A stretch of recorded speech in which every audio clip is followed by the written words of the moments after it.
So, Project Gom. We wanted to make a BTA, and this is the prototype. And prototype give us a better insight or some things that need to be changed. It is too round on the top, it needs to be pointy. Round is not scary, pointy is scary. So I will now unbolt the prototype, I will unbolt other things that were no longer necessary on the axle because it's a BTA. And then next in line we will bolt on the BTA mount we designed for the GA60 axles from the Gmade Gom. Yeah, these are in nylon, carbon fiber reinforced, and they look really nice. They are exactly as we wanted them to be. I think we can run a full height servo behind here, but we are opting for a low profile servo. I think that's better. We need a big horn, maybe not this big, but we need a big horn. Now this piece goes off, and yeah, so just heads up, this is the prototype, which was close, and this is the final one. So we will mount it up on this axle, and if it's okay, you can find it on our 3D cult page for in case if you want to convert your Gmade Gom to a BTA. Or yeah, any which vehicle uses these GA60 axles. I don't know which Gmade vehicles use these, but if you have one of these with this mount, you can convert it to BTA. Let's do that. So we took the test version off, the concept, the design. We tried blindly, and then we now adjusted this one. We use existing holes on the axle. We use this hole and we use one of these holes, and then for the rest we actually clamp it around the axle so it can't really move. We have 7 screws to do that. We have 2 screws on the axle, and that well, the design didn't go anywhere anymore. So this is a new part, the thing back here. Let's just first put him down in the axle and see if we can get him in his place.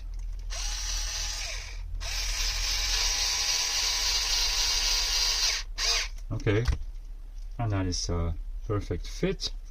Now let's see if we can do the top one on here. This is, I need to find some hardware. Yeah, that's no hardware. You need to make sure you have your own hardware. This one is not a flat head, it's a bullet head, button head.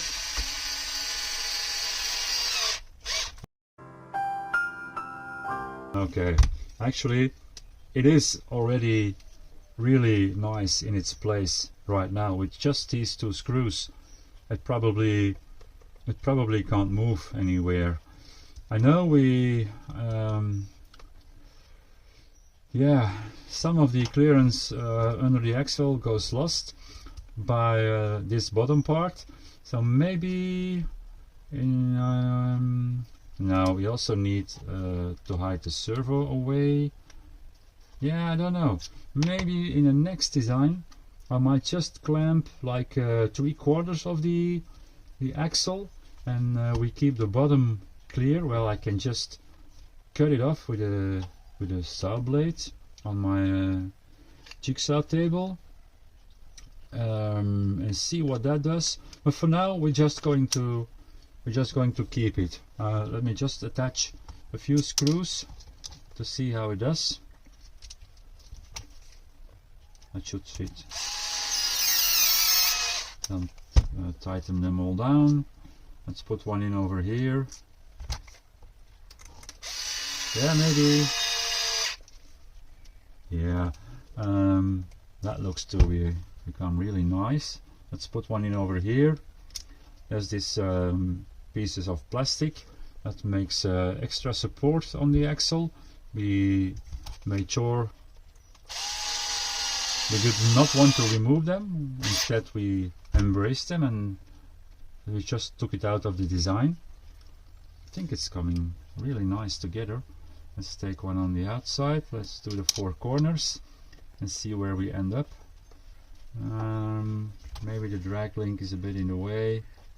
Yeah, it is in my way. I should have removed that drag link first.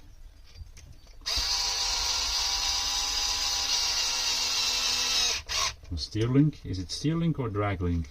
And now we are just closing up the gaps. Yeah, real nice. And down here, a little tighter maybe. Oh man, so nice. Yeah, this can go anywhere anymore. Now, here is the bottom one is for the rear links, the front lower links go into this hole, and we can still have a nut on the other side. And the top one is for the shocks, and we made sure we have a hole pre-drilled in here so the shock can just bolt into the servo mount. Yeah, and now I want to do the other screws as well, because I think we have something here.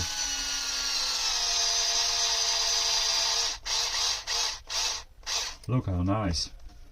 Tolerances are better than on that rear gearbox or rear pumpkin from the Gilliman, or how do you pronounce that thing? That new axle where you need to put a piece of tape on. You know, we don't need a piece of tape over here. Yeah, nice. Look how nice this is. This is closed. That clamps really, really nice. Really good. I couldn't be happier. It's nice on the axle. Everything turns on the axle. So that's one step closer in the Gmade Gom process. We will put it on our 3D Cults page. Yeah, you will have to wait to see the finished design, but wait, can do one more screw because there's actually 7 screws. This one goes in a little bit diagonally. It's angled. Yeah, man. For those wondering, what's this thing up here? Well, this is no longer a 3-link setup. This is a 4-link setup now. So what do we need? So I just grabbed 2 random links, because these are of course not from the Gmade Gom. But as you can see, we might need a long screw. Do I have a long enough screw here? Anyway, works like this. One goes over here and bolts in on the outside.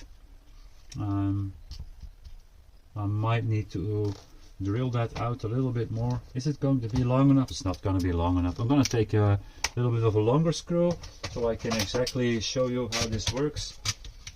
This is a long enough screw, probably, yes. Doesn't really matter. Let's take this one over here. Need to go with a drill through it. Actually that's really nice. Okay, a little bit too much. Take the other one. Let's put it in here. Don't know what size this is. It's just, this ball is just a tiny bit too short.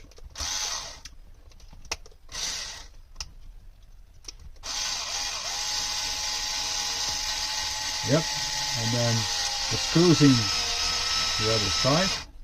So this is just tapped out to 3 millimeters. Here it screws in and then these are the upper links on the Gmade Gom. So I think that works. We might need angled rod ends to give them a little bit more of play. Then the servo itself. This is the little boy. This is a low profile one, and it fits in real nice. And there's room on top for this this one to move. So I think it all works out real nice. Of course, this low profile servo does not drop below the axle. Yeah, maybe I do something on this. On the other hand, this is the lowest point. This is a little bit lower, but not that much lower than the axle. This is still a lot lower. So, and it is all rounded up, so it doesn't hang on on anything. Let's try a full height servo in here, and let's look how that looks. I need yeah, the tolerances are really narrow. So on a full height servo we are having how much? That's 3 millimeters. 3 millimeters down there.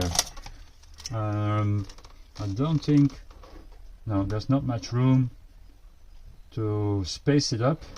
It's 3 millimeters. I don't know what a full height. We could use a full height, and then you, of course, yeah, you give something up of the bottom clearance.